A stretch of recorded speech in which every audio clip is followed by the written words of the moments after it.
Well, morning, guys. It's January 28th, 2021. It is Thursday at 3:46 Pacific Standard Time. Besides the political ring-around going on, some anniversaries are overlooked a little bit. This past week, we've seen too much death and destruction at this point over here. We've also seen the death of our icons and our history of Hollywood being laid to rest left and right. Those we've grown up with for all our lives and enjoyed their company, both on and off screen. The company we haven't had in a hell of a long while. Those we celebrated of their passing to make sure that our United States Space Force, if you want to say it that way, but I would say NASA at that point wouldn't be where they were without the costly blood sacrifices needed. I hate saying that.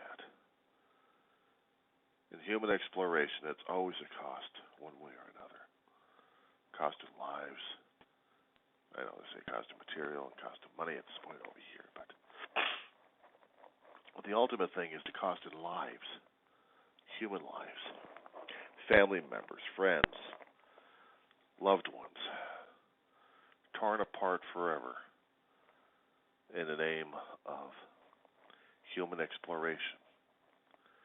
And in trying to conquer the quote-unquote final frontier, which is outside the Earth's atmosphere, and that unforgiving void of visual temptation and of deathly consequence at the same time. We are forever fascinated with the twinkling lights in the sky. We want to study more and more about them, so we keep sending up machines to study them and also study our planet. And in order to gain more knowledge, we have to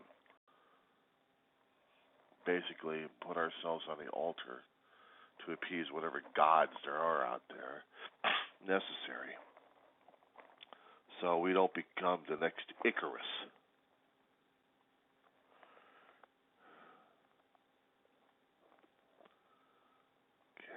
Make wings, attach them with melted wax. I think he could fly to the sun.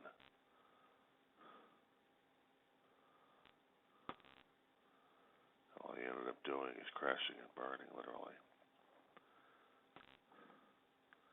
All because his curiosity drove him to that point.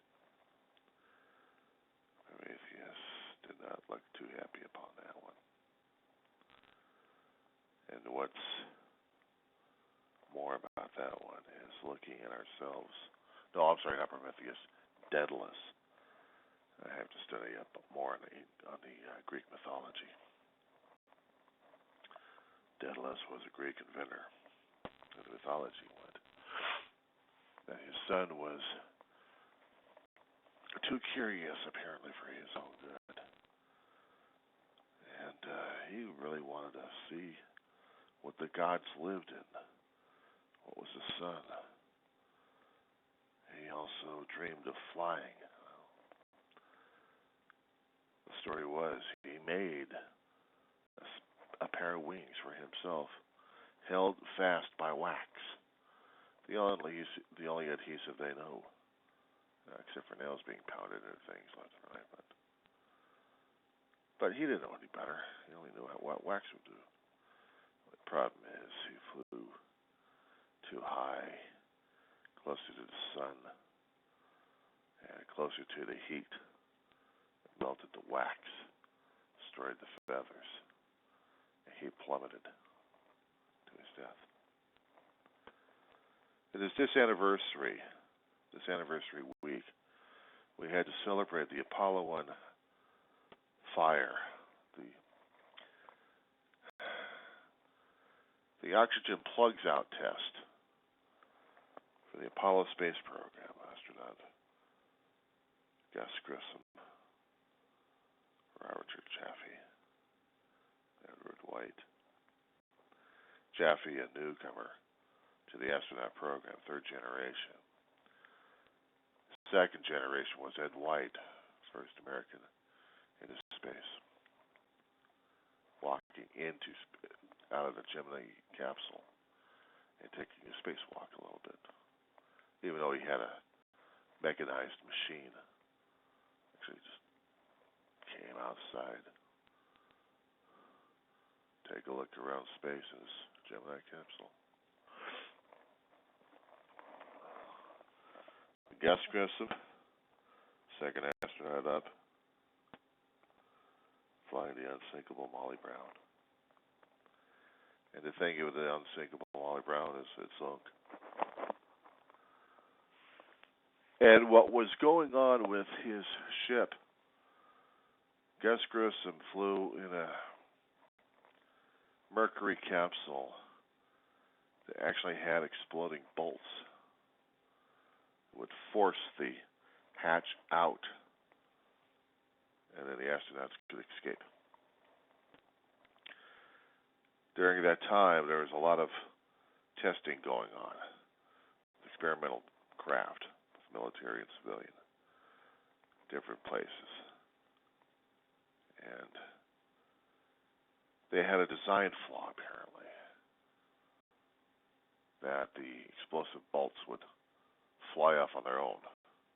Some condition set up to where they exploded outwards without the test pilot knowing. Probably caused a lot of accidents too. Probably a lot of deaths. Whoever said the need for exploration wasn't costly, as I said before, in blood.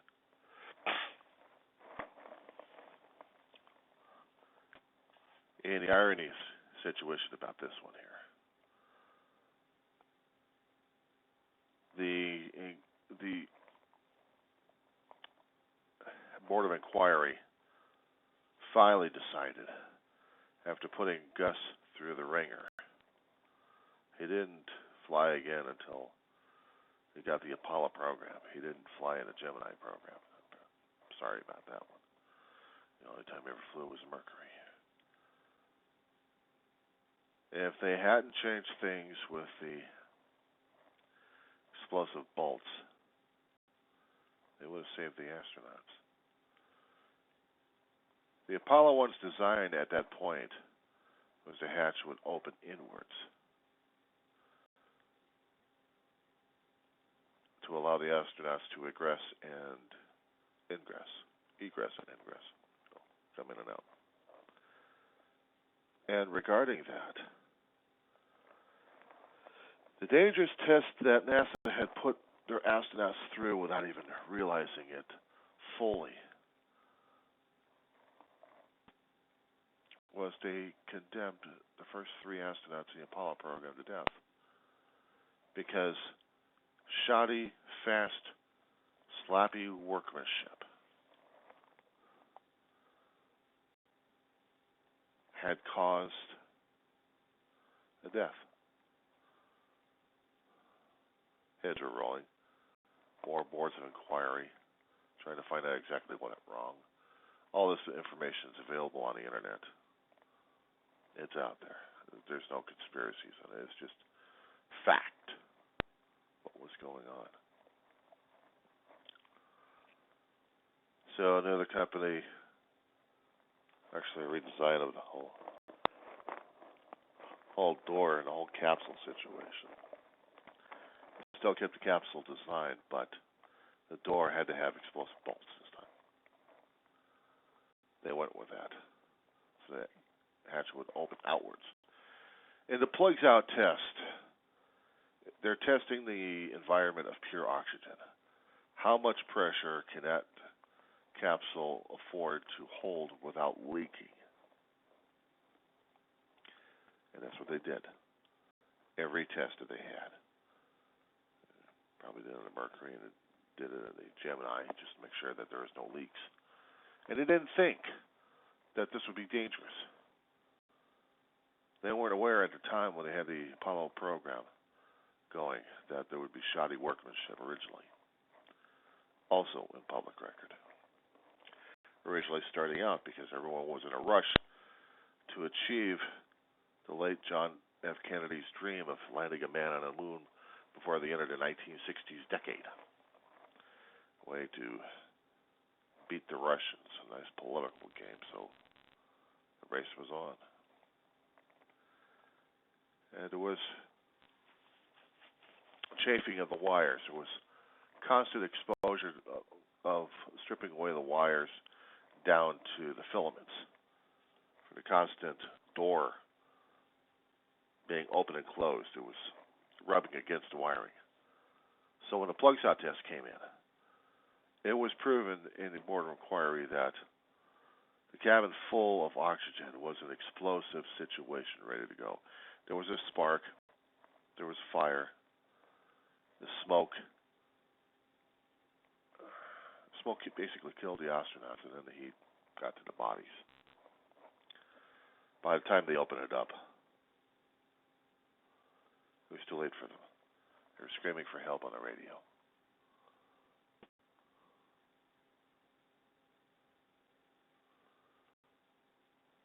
It was one thing to hear about the test pilot's deaths in the newspapers left and right about their program, but this one really shook the nation. It shook everybody for years to come.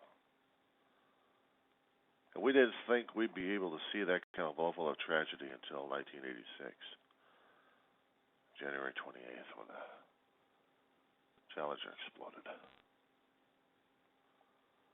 My God. That was the start of the winter recession. I was going to school during that time. Just starting out for the first week. First or second week of school. Going to Pierce College during that time. And I'm hearing it on people's radios. They didn't exactly have the portable televisions out there, but we were hearing it on radios and also on the overhead that I had to go back home. I had to go back home that day. It was just, you get over there to school, you do your classes, and you get back. There was no dorm or anything else like that. It was a community college. I rushed back home. I had to see what the hell was going on because I was hearing this on the radio like crazy. And then I saw the whole transcript. I saw the whole thing happening in 73 seconds, a little bit longer than that. NASA television and every other cable channel was showing the Columbia explosion. Explosion, my ass. I'm watching this. And this was horrifying. This was horrifying. I had never seen anything quite like it. The excitement down the bottom. They were replaying for the longest versions for some of those people who hadn't had a chance to see it. ABC, NBC, CBS, CNN, a couple other companies were playing this thing over and over again, besides the commentary. The commentary was dragging and gnawing at me at that point. But they saw the astronauts getting prepped and ready in the whiteout room, walking down the infamous corridor, I'd call it. And they did. Walk down there waving people. As if it was just a stroll in a park. They had their helmets with them. And the designs of everything of it. Sorry. And trying to go over memories of a certain tragedy. I'm reminded about a few weeks ago from today's date of more human tragedy. U.S. Capitol being stormed by our own people. That's another videotape right there. This is about a memorial of sorts regarding the astronauts. We didn't have any issues with the Skylab astronauts. We didn't have any problems with the space station, except maybe it couldn't get enough power originally, and the first crew had to struggle with that. Second and third crews finally got to utilize the full power of the Skylab space station. Once the solar wings were deployed, and they were actually able to use it, using up all the Apollo inventory, basically, I'd call it. But that's fine. Utilized everything they could. So in a brand new space shuttle, program launched since '81. Haven't had any problems with it. They've had plenty of launches. They think they know what they're doing. They're doing this thing as a routine, just like everything else. They thought of safety to a point. However, beyond that, they weren't thinking. They didn't take into account that weather always plays into the space launches, always. Because we have never put ourselves into that situation where the weather wasn't going to be a factor and we're able to power through things like that. We haven't developed any technology to do that in the first place. We don't even have any powerful spaceships to do that. Spaceships, hell. Pea shooters going up in space. But those pea shooters have to go into and live in a dangerous environment. We have to do every testing we can on Earth and practically run it through the gamut of how they're going to deal with the environment of space, of everything that we know of. It's always the unknown factor that we have to keep learning the hard way. And this was the hard way concerning about meteorology and science. As much as I understand, a piece of rubber in normal temperature we have right now, about 70 degrees, no problem. It'll keep things pretty much isolated from everything else. It's pretty dense. It's waterproof. Nothing happens.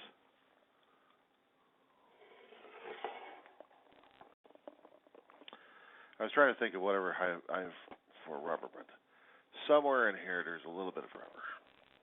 Plastic rubber. This is supposed to help keep an airtight seal on a bottle like this. To a point. To a point. Huh? Now,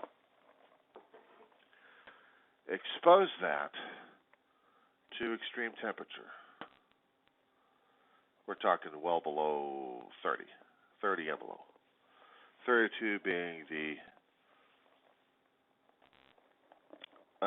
freezing point of liquids. A little earlier than that, so maybe think about 20 or 15, somewhere in there. The chemical composition, as much as I understood about science, of rubber, it turns into hard and brittle. It changes the chemical composition around it like crazy. And then force hot gases or extreme temperature quickly. The cohesiveness of the rubber changes. The chemical composition also changes. Whatever was supposed to be like a sealant to keep things going. Say, for example, I'm going to put this into the freezer. Freeze it down. Let's say I've got about -1. Put this into, not a microwave, microwave, but at extreme temperature. Let's say, for example, I've got boiling water, okay? Boiling water. The heat makes the rubber expand, but at this point, it's breaking apart. It's not changing itself back into the rubbery sealant. It's not changing into that. Because once it's turned brittle, it's fragile. You can break it. You can break rubber. It's wonderful what I learned. Anyway, when you're going up in science classes, these things you learned. This was happening on the pad 39A. This was happening at the Kennedy Space Center. The day before, it was a nice, bright 70 degrees day. Perfect lunch weather. Comfortable, short sleeve. Moisture wasn't all that much of a factor. But there was an extreme temperature drop that night, well below the freezing point. One of those freak weather things that happen every so often. Meteorology.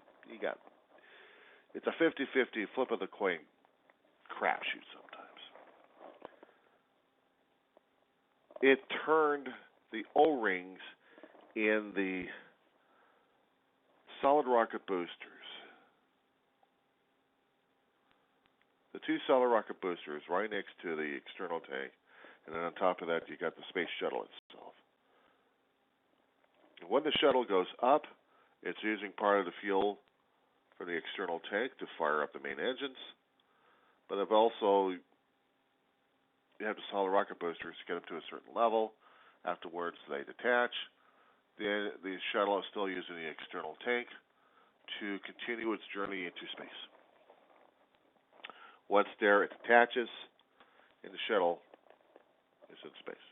Actually, it's probably more like this, tail down here. So, theoretically, it went like that for so many missions until January 28th, 1986. That night, the freezing air had turned icy for the ship. And the O-rings inside had turned to brittle nature.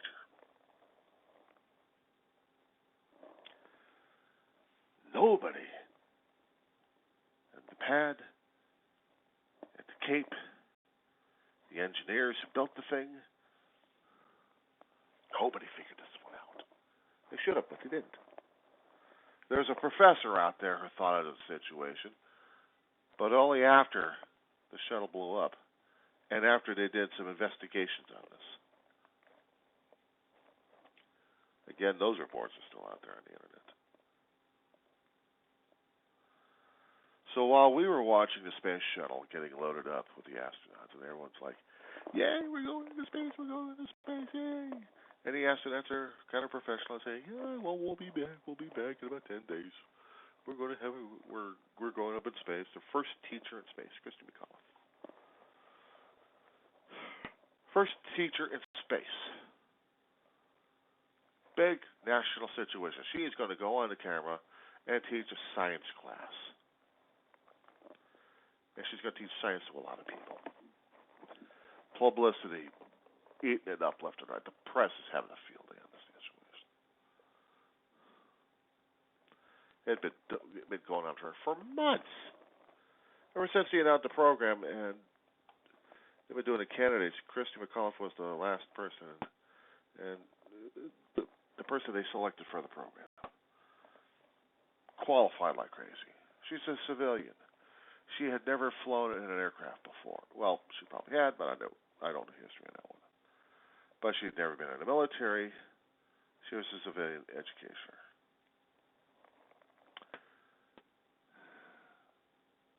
Hang on a second. Apologize for that. when current reality of politics comes into play, certain things I knew to get reported. So, sorry about the break. The shuttle's getting loaded up at this point. 7 brave astronauts. Don't even realize what was going on. No engineer thought of it. If they did, they dismissed the idea. Nobody brought it over to Mission Control as they're watching on their monitors and also out the windows what's going on. Everybody's keeping track of all the mechanic, electrical. They got sensors all over the place, but nobody's got sensors on the O-rings.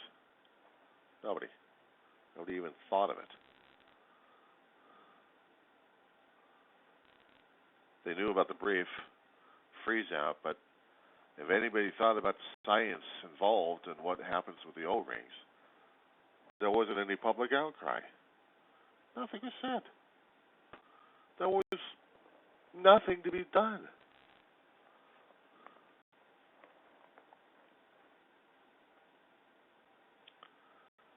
She lit up. President Reagan watching. Proud as hell. Nancy Reagan with him too. Watching this thing going up in the viewing stands. Along with about 100 people or so. A lot of networks. People along the viewing areas of NASA watching the shuttle go up and cheering like crazy. Everyone's going crazy. And they're going through the regular routine. Last fatal words. We had the go for throttle up. They were going to force the engine further and further into maximum performance to gain more and more altitude after breaking the barrier in order to gain the escape velocity and be able to achieve their orbit. No big deal, no sweat. Everything's what the hell just happened? 73. What the hell happened to the shuttle? Challenger, do you read? Challenger, do you read? We apparently have a major malfunction.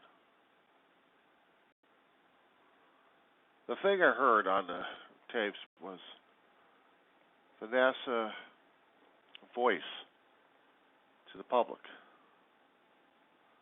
Public information officer right there. Telling everything what was going on. All the safety checks and everything else that you hear at NASA on television or even out there. You're hearing this public information officer giving information out there. He's announcing this. And he's like, oh, we apparently have a major malfunction, or we have a malfunction. A malfunction? A malfunction.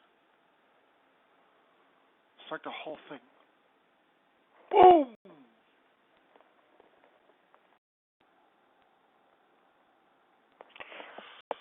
Oh, God.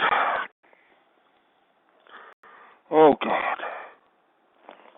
It was one thing hearing about constantly on the damn radio, but I'm watching this thing at home.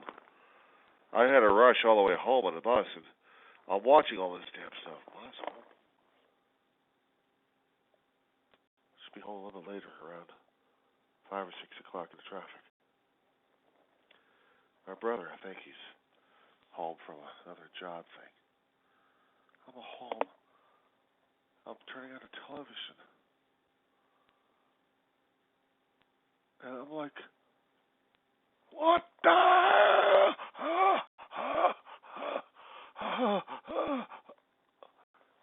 It was mind-blowing. The shuttle blew up. It blew up. Vegas life. Boom!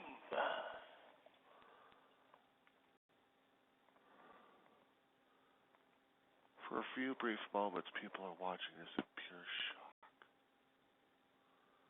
They're seeing debris flying around all over the place. They're seeing debris raining down. And part of that was the cabin of the space shuttle, and nobody realized it until later on when the recovery team started recovering it, and they found it, and the astronauts looked as if they were struggling like crazy and failed.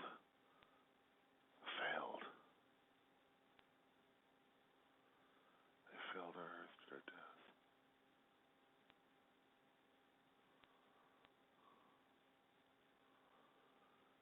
The sky blew away the smoke. You could still smell the acrid explosion out there. The shock and awe of it all. I'm seeing this again and again and again on the damn video. I didn't understand what the hell happened. It took a day or two for President Reagan to make declarations, condolences. I think maybe the speechwriters were struggling like crazy after they saw what the hell happened. They were trying to put things in a word and perspective for President Reagan to say to the public that we're handling this, we're investigating this, we're going to do everything we can to find out what the hell's going on. We honor and salute those astronauts, those brave astronauts, what happened. It didn't matter because I was losing my lunch during that time. I couldn't go back to school the next day. I was in a pure shock. Ma came home, Dave came home, and I'm telling them what the hell happened, and they were seeing. I'm watching this whole thing play out. It's seared into my head. It's seared into my head. To this day, decades later.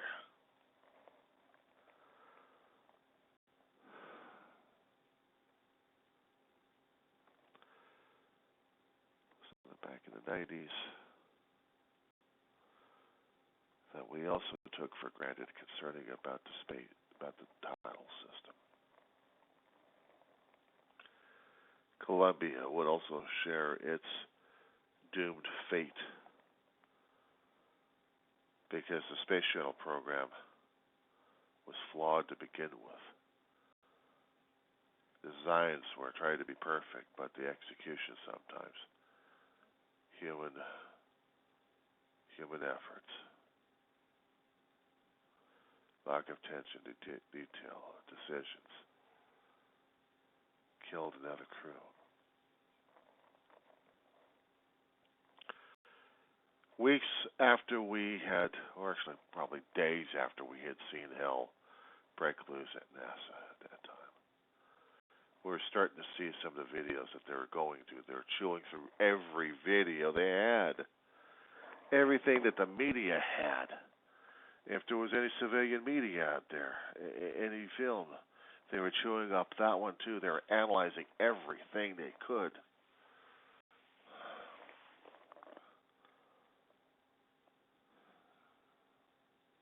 They had film.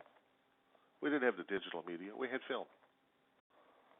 Every frame was painstakingly examined to see what the hell was going on at every angle of the shuttle they could find. And what they found was the microsecond just before the damn thing blew up was the flare in one of the solid rocket boosters. Right where the O-ring was. The O-ring protected chambers and kept gases from exploding outwards. It forced the fuel, the hot fuel from one section of the rocket to the other to do its job. I'm not a mechanical engineer. I couldn't tell you the mechanics of this damn thing. I'll tell you what I do know about rocketry. But the O-ring was supposed to be the most important thing in there because it was a sealant. A sealant. And they saw the sealant failed. And the gases, the hot gases, shot out from the crack where the sealant was supposed to be right there. And it hit the external tank as the gases were going upwards as well to ignite the fuel. And the gases ignited the external tank, and that also influenced the other solid rocket booster. The shuttle had no choice but to blow up. It was a chain reaction. It was a chain reaction.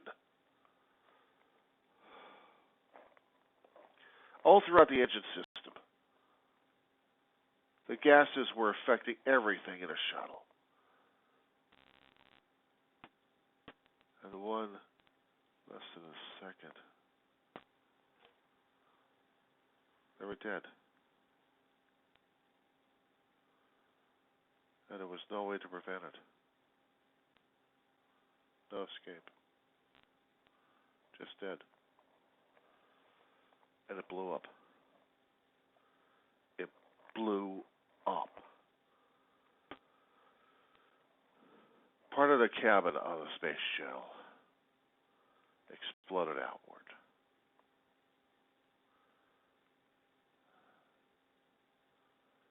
And the damn thing actually had parachutes. Maybe they would have survived, but it hit the water hard and impacted.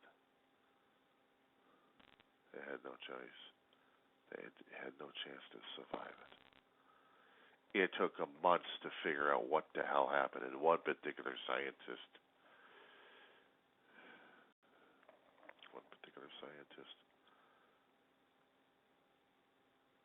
a physicist, a chemist of himself, figure out what the hell happened to the O-ring. And he worked with the board. And the final results are in the board. They're in the notes. And he was part of this group. It's all out there in public record.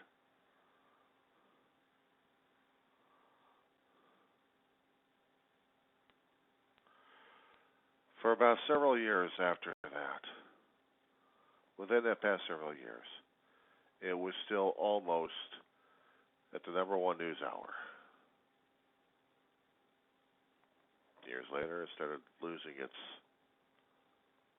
impact. So maybe it's an afterthought. Not until we actually had the Columbia and zipper effect with the tile system. We really understood how dangerous the shuttle system was. There was a lot of call out there for the public to stop it. But we kept going because during this time we were still constructing the International Space Station. We had cooperation from several nations, including Russia, to help us build this massive station. It took us, how many decades? About a decade and a half to get this huge thing up in space. Russian had a module, Russians had a module, European, China. It was our internet and other countries. We had an international space station because it was built and launched. I mean, it was launched by the space shuttle, and they put the thing together. Each mission, or most of the missions anyway. So we have what we have right now. And well, we lost the space shuttles program 30 years afterwards because of budget over constant money eater. And they really didn't want to lose any more shuttles, I guess. But it was too damn costly to the American public. It's basically a numbers thing. It was constantly transporting people up there, but they also did experimentations in the space shuttle as well. We had a space lab, and now since we got the International Space Station, we could do that stuff on there. But what made the space shuttle even dangerous at this point over there is the tiles that had to be carefully put back on. And that's going to be another thing for a tape regarding the Columbia accident when that anniversary comes out. I just wanted to talk about the Space Shuttle Challenger.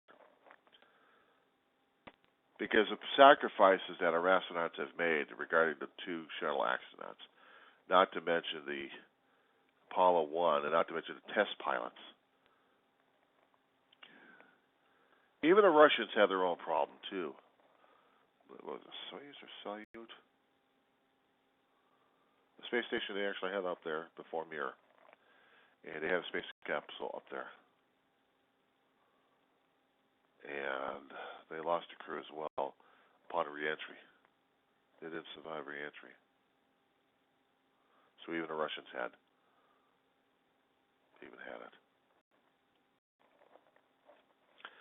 Well, the reality check for today.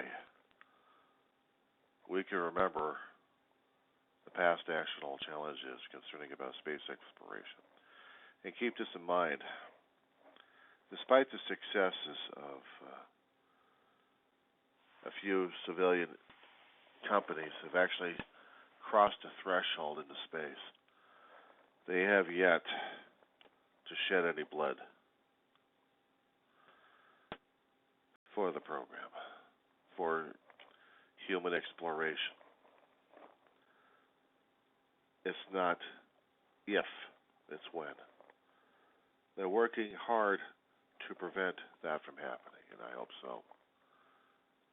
Because all I know is every time man keeps going up over there, there's usually a cost somehow down the line. Exploration of space is not made for the timid, for the brave, for the bold, for the adventurous, for the dedicated, for the challenged. That's what it means. Human exploration is not made for wimps. Never was.